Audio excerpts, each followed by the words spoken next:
सर्वेभ्यो नमो नमः। फिर मैं आपके सामने आपके पाठ्य पुस्तक का तृतीय पाठ अलस कथा पाठ को लेकर के आया हूँ। और इस तृतीय पाठ अलस कथा में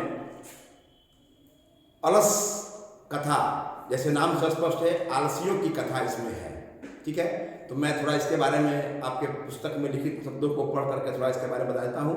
यह पाठ अयम पाठ विद्यापति विद्यापति के द्वारा लिखित है और यह पुरुष परीक्षित नामक एक पुस्तक का अंश विशेष है। उसका अंश है ये विद्यापति के द्वारा लिखी हुई अलस कथा। ठीक है, पुरुष परीक्षा जो किताब है वह सरल संस्कृत भाषा में है और कथा रूप में यह कथा क्यों बनाई गई है तो मनुष्यों के गुणों के महत्व का वर्णन करता है।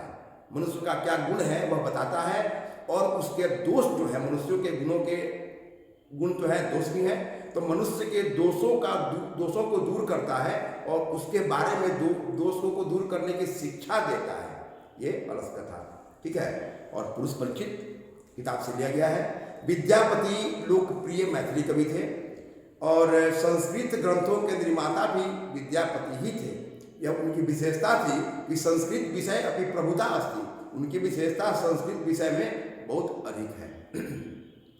और इस पाठ में जो भी पढ़ाने जा रहे हैं हम लोग, आलस्य नामक दोष का निरूपण में व्यंग्यात्मिका कथा प्रस्तुत की है, व्यंग रूप में है। हम लोग थोड़ा उसमें व्यंग देखेंगे इसमें, और इसमें जो लिखे हुए इसकी शिक्षा क्या देती है, शिक्षा मिलती है ये कि हम लोगों को आलस्य को एक शत्रु के रूप में हम लोग मानते हैं। जैसे नीतिकार लोग कहते हैं कि शत्रु है आलस्य, हमारे शरीर के अंदर आलस्य नहीं होनी चाहिए। ठीक है ना, इससे ज्ञान मिलती है। आसीत मिथिलायाम वीरेश्वरो नाम मंत्री, मिथिला में वीरेश्वर नाम का एक मंत्री था। स च स्वभावात् दानशील, वह स्वभाव से दानशील, कारुणिकश्च और दयालु, सर्वेभ्यो दुर्गतेभ्यो अनाथभ्यो, सभी अनाथों के लिए और जो खराब स्थिति वाले लोग हैं, जिनको जो समर्थ नहीं है कोई काम करने में, उनको भर पेट भोजन वह देते थे। कौन? वीरेश्वर। और उनके बीच में तन मध्य अलसेभ्यो अपि अन्न वस्त्रे दापेति, और उनके बीच में आलसी लोग जो थे वे भी अन्न और वस्त्र दान में पा लेते थे। क्यों भाई? श्लोक है आगे, निर्गति नाम च सर्वेषाम अलसः प्रथमो मतः किंचिन न क्षमते कर्तुम जाखेराणापि वर्णिना। इसका मतलब निर्गति नाम च, खराब स्थिति वालों में, जितने भी खराब स्थिति वाले हैं, जिनका मतलब उसकी स्थिति खराब हो नहीं सकती है, वैसे लोगों में सर्वेषाम अलसः, सबसे पहले आलसी चले आते हैं। ठीक है ना, और वे अपनी पेट की आग को शांत भी करने में सक्षम नहीं होते हैं, कुछ नहीं कर पाते हैं, एकदम बिल्कुल निस्सहाय होते हैं।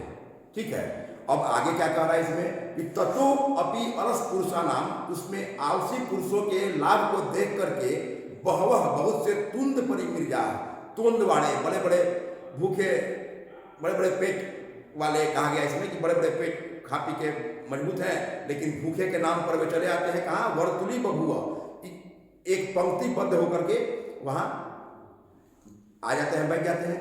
स्थिति सौकर्य मूला ही सर्वेषामपि संगते, कहा गया है कि स्वजाति नाम सुगम दृष्ट्वा केन धावन्ति जन्तवः। स्थिति सौकर्य मूला, सुविधाजनक स्थिति सबको अच्छी लगती है। सुविधा किसको अच्छी नहीं लगेगी? घर बैठे बिठाए सब कुछ मिल जाए खाने पीने के लिए, तो क्या इससे बढ़िया क्या चाहिए? क्या काम करना है? तो सुविधाजनक स्थिति सबको अच्छी लगती है, क्योंकि स्वजाति नाम सुगम दृष्टवा, अपने जाति के, अपने लोगों के बीच में सुख को देख करके कौन लोग नहीं दौड़ते हैं? सब कोई दौड़ता है कि हमको बैठे बिठाए खाना मिल जाए, बैठे बिठाए सब काम हो जाए, और वहां भीड़ कर देते हैं। ठीक है, तो अब इस तरह पश्चात अलसा नाम सुगम दृष्टवा, आलसियों के सुख को देख करके धूर्ता अपि, धूर्त भी कृत्रिम आलस्यम, बनावटी आलस्य दिखा करके भोजन ग्रहण करने लगे। उसके बाद तदनंतरम अलसशालायाम, जो अलसशाला है, जो घर है, उसमें बहुत से धन का खर्च होना शुरू हो गया। अब बहुत से धन के खर्च को देख करके जो नियोगी पुरुष, जो सैनिक थे, उन्होंने सोचा कि यदि अक्षम बुद्धिया करुणया, यदि अक्षम बुद्धि वाले और अक्षम बुद्धि वालों के लिए दया से केवल आलसी लोगों के लिए स्वामी वस्तुदान देते हैं, तो कपट से जो आलसी नहीं है वे भी वहां आकर के भोजन ग्रहण करते हैं। यह उनके लिए चिंता का विषय बन गया। और यदि ऐसा है तो अलस पुरुषों की परीक्षा हम लोग करें। कौन सोचा? सैनिकों ने सोचा कि जब हम लोग अलस आलसी पुरुषों की परीक्षा करते हैं और ऐसा सोच करके सोए हुए अलसशाला में जितने सोए हुए थे उस अलसशाला में नियोगी पुरुषा जो सैनिक थे वे आग लगा करके भाग गए। परीक्षा लेना था उनको, कौन असली आलसी है, कौन नहीं है, कौन धूर्त है, कौन, ये पता लगाने के लिए। उसके बाद गृह लग्नम प्रविद्धम अग्नि दृष्ट्वा, घर में लगे हुए आग को देख करके सभी धूर्त भाग गए। इसके बाद जो थोड़े आलसी थे वो भी भाग गए। बचे कौन? 4 पुरुष वहीं पर रुके रह गए और वे आपस में बातचीत करते हैं। हम अधिक तेजी से बढ़ रहे हैं, समय कम है, तो इसलिए एक ने कहा, चादर ओढ़े हुए सोए हुए था लेकिन चादर के अंदर ही बोल रहा है, अहे अहो कथम अयं कोलाहल, यह कैसा कोलाहल है। तो दूसरा कह रहा है, मालूम पड़ता है तर्कते यद अस्मिन् गृहे अग्नि लग्नोऽस्ति, मालूम पड़ता है कि घर में आग लगी हुई है। तो तीसरे ने कहा, कोपि धार्मिको नास्ति, कोई धार्मिक नहीं है। क्यों भाई? जो इस समय जलार्द वासुवी जो भीगे हुए कपड़े से या चटाई से हम लोग को ला करके ढक दे। देखिए कैसे कैसे आलसी हैं। अब कोई कह रहा है तीसरा आगे कोई आके हमको ढक दे, हम नहीं उठ सकते अपने से। और चौथे ने कहा कि अरे वाचाल, अरे बकबक बोलने वाले, इतने क्यों बोलते हो, चुपचाप क्यों नहीं रहते हो। ऐसा चारों ने आपस में बातचीत किया और उसके बाद उन चारों को बातचीत को सुन करके जो सैनिक थे उन्होंने देखा कि आग उनके तरफ बढ़ रही है। तो प्रविद्धम ऐसाम ऊपरी प्रतिष्ठितम दृष्टवा, आग को गिरता हुआ देख करके वो जो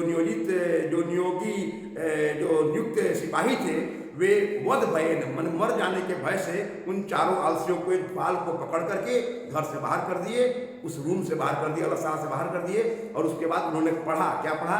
पति रेव गति स्त्री नाम, स्त्रियों की गति उनका पति है, बच्चों की गति उनकी माँ है, और नालसा नाम गति काचित लोके कारुणिकम बिना, और कारुणिक लोगों के बिना आलसी लोगों की कोई गति नहीं है। इसके बाद उन चारों को आलसियों को, जो असली आलसी बच गए, जो बाल पकड़ करके बाहर सैनिक उनको लाए थे, उनको उससे भी अधिक भोजन दे करके उनको मंत्री ने दान में दिया। ठीक है, अब हम लोग आते हैं प्रश्न उत्तर पर। ठीक है बच्चों, अब देखिए अलस कथा का रचयिता कौन है? बहुत महत्वपूर्ण क्वेश्चन है। विद्यापति। अलस कथा किस ग्रंथ का अर्थ विशेष है? पुरुष परीक्षित का। विद्यापति कौन थे? मैथिली कवि। मिथिला का मंत्री कौन था? वीरेश्वर। आलसियों को इच्छा पर भोजन कौन देता था? वीरेश्वर। स्त्रियों का रक्षक कौन है? उसका पति। इस संसार में आलसियों का रक्षक कौन है? वही दयालु लोग, कार्मिक। जंतु किसके सुख को देखकर डरते हैं? अपने जाति के लोगों का। स्वजाति नाम, अपने जाति बोले को सुख को देखकर लोग डरते हैं। और भयंकर भूख लगने पर भी कौन कुछ नहीं कर सकते हैं? वही आलसी। ठीक है, और इस तरह से हम लोग अब नेक्स्ट। तो अब बच्चों हम लोग आ रहे हैं लघु उत्तरीय प्रश्न पे। ठीक है, लघु उत्तरीय प्रश्न में पहला है, ये संभावित हम लोगों ने आपको प्रश्न निकाला है, अलस कथा क्या शिक्षा देती है? अलस कथा क्या शिक्षा देती है? अलस कथा यह शिक्षा देती है कि हमें आलस से नहीं करनी चाहिए। आलस से मनुष्य के अंदर स्थित महान शत्रु है। ठीक है। नंबर 2, अलस कथा के कर्मियों ने आलसियों की परीक्षा क्यों ली? अलस कथा के कर्मी जो सैनिक थे उन्होंने आलसियों की परीक्षा क्यों ली? इन्होंने परीक्षा इसलिए ली क्योंकि उन्हें वास्तविक आलसी कौन है ये पहचानने में बहुत मुश्किल हो रही थी, और उन असली आलसियों को पहचानने के लिए उन्होंने आलसियों की परीक्षा ली। ठीक है। अलसशाला में बहुत से धन के खर्च को देखकर सैनिकों ने क्या सलाह किया? अलसशाला में बहुत से धन के खर्च को देखकर सैनिकों ने सलाह किया कि जो राजा हम लोगों को कुछ चयनित आलसियों के लिए ही भरपेट भोजन देते हैं तो फिर ये भोजन कम क्यों हो जाती है? और जो बाहर से आए हुए लोग रहते हैं धूर्त लोग, वो लोग भी खा लेते हैं, तो कौन धूर्त है और कौन आलसी है नहीं मालूम चल पाता है। इसी को क्यों ना हम लोग परीक्षा लें, और इसके लिए घर में उन्होंने अलसशाला में आग लगा करके इसको तय कर दिया कि असली कौन है और नकली कौन है। पहले आलसी ने क्या कहा? पहले आलसी ने कहा, अरे ये कोलाहल कहाँ से शुरू हो रहा है? कथम अयम कोलाहल, कैसे कोलाहल हो रहा है? दूसरे आलसी ने क्या कहा? दूसरे आलसी ने कहा कि तर्केते यद अस्मिन् गृहे, मालूम पड़ता है कि इस घर में आग लगी हुई है। उसको मालूम पड़ता है, वो देख नहीं रहा है, वैसे ही बोल रहा है, सोए सोए चादर में ओढ़े हुए और सोए हुए और बोल रहा है। तीसरे आलसी ने क्या कहा? तीसरे आलसी ने कहा कि अरे कोई भी यहाँ धार्मिक नहीं है जो हमको चटाई से या कोई भींगे कपड़े से ढक दे। अब उसको ये भी चिंता नहीं है कि हम जल जाएंगे। देखिए, और उसके बाद अगला क्वेश्चन है, अलस कथा में वास्तविक आलसियों की पहचान कैसे हुई? अलस कथा में वास्तविक आलसियों की पहचान ऐसे हुई, जब उस अलसशाला में आग लगी तो सभी धूर्त और जितने थोड़े आलसी भी थे वे भी भाग गए। असली शुद्ध रूप से 4 आलसी बच गए जो निश्चित रूप से आलसी थे और इसमें कोई शक नहीं था। धूर्त क्या देखकर भाग गए? धूर्त घर में आग लगे हुए घर को देखे कि आग बढ़ी हुई आ रही है तो घर में लगी हुई आग को देख करके दौड़कर भाग गए। आलसी कौन है?